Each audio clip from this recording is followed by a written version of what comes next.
Let's go to war! Hi and welcome to the Wargaming Addict's third video in this nuts battle report. We're playing scenario 5 of the Big Hurt campaign, Hide and Plinked, as we try and track down a sniper. In the last two videos you've seen us advance through the woods, find the sniper and cut him down in a hail of bullets. However, we still have to rescue that Belgian informant and get her back to friendly lines before she bleeds to death. Will we manage it? You'll have to watch on to find out. The first thing we need to do is roll for activation.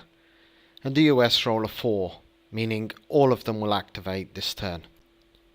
So with turn 5, we've retreated Sergeant Jones and his squad, them carrying Cope into the safety of their deployment zone, and Wisnik has also brought his men backwards as well, so everybody's ready to bug out as soon as we get back with the informant. Finkelstein and Kuzak in the meantime have made a run for the Belgian girl. Moving fast, they reach her, and it is there that they have a very interesting discovery, for they also find the body of Ed, who has been missing for some time. Ed is unfortunately dead, but the girl is still alive. Kuzak grabs her and they turn to run back.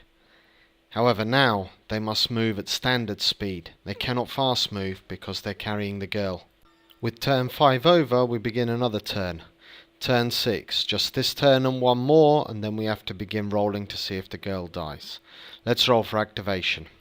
The US roll a 6 for activation. This means Jones and Wisnik will not activate, but Kuzak and Finkelstein will, and that's why I sent them to get the girl. Finkelstein and Kuzak immediately begin their return. However, the fact that they can only move 8 inches slows them down considerably. Turn 6 comes to an end, and we must roll for activation for turn 7. So we roll for activation for turn 7, and we get a 4. That means we're going to activate and keep moving towards that deployment zone. So turn 7, Wisnik and Jones gather their men in the deployment zone ready to go, while Finkelstein and Kuzak continue running up with the girl.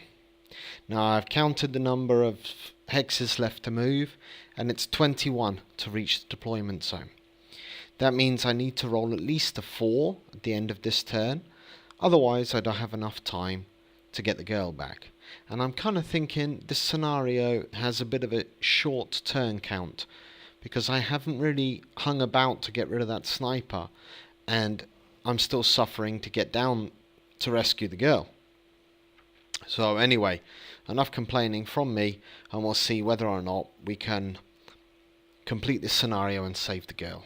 So in what is probably the most critical dice roll of the game, I roll for how many turns remain. It's a shame that after all this time it's come down to a single dice roll as to whether or not I succeed or fail. I don't really think I've done anything wrong. The dice clatters across the table and it comes up a 5.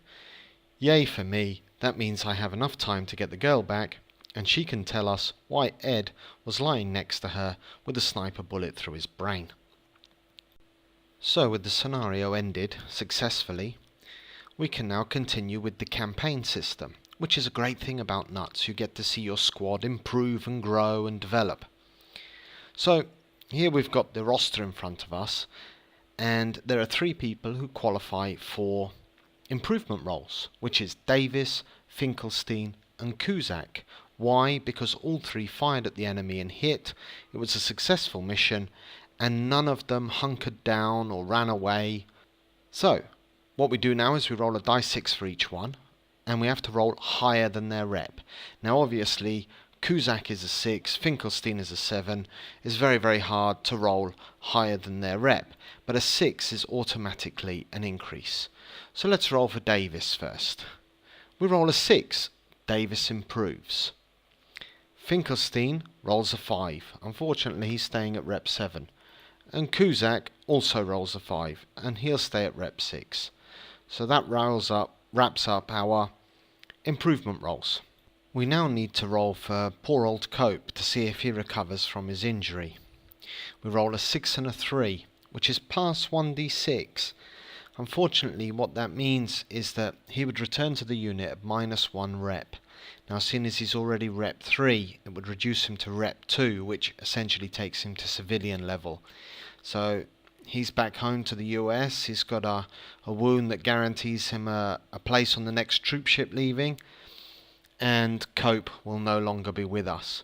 Also, Ed will be removed from the roster because he's been found dead. So what does the new roster look like? It actually looks a lot like this. So as you can see, Bill Davis has increased to Rep 4, while Ed and Cope have been removed from the roster. But all is not lost, because we get replacements. So let's dice for those. Now to determine if we get any replacements, we roll 2d6 against Sergeant Jones's rep, who is the leader of the squad. We roll a 4 and a 2, so we pass 2d6 and we get 2 replacements to the squad, which is perfect because that rounds out our roster. One is automatically Rep 3. The second has a rep that matches the highest passing dice, which in this case is a 4. So we have one Rep 3 replacement and one Rep 4 replacement. Had we rolled a 5 and a 2, we would have had a Rep 5 replacement, because that would have been the highest passing dice. Had we rolled a 6 and a 2, the 6 would not have passed, and therefore we wouldn't have got such a high rep. And that kind of represents that the more elite your squad is, the more elite people are attracted to it, because you're going to get higher quality replacements for an elite squad. Every military commander knows that if you take a raw recruits and you put them in with elites, you just water down the elites, you make your elite unit less effective. And that's reflected in the replacement rules. And here you can see I've completed the campaign roster, adding Matt Spencer, our Rep 4, and John Castle, our Rep 3 troopers. Now I like to roll for attributes, and that's a random chart. Matt Spencer gets poser, so he only rolls 1d6 when taking the receive fire test. So he might talk the talk, but he can't walk the walk. Whereas John Castle is a short guy, little guy, and he gets minus 1d6 in his melee. I like these attributes because they add character to your squad. When you're dealing with your squad, you want to see how the people develop and grow, and it just adds a little bit more flavour to the game.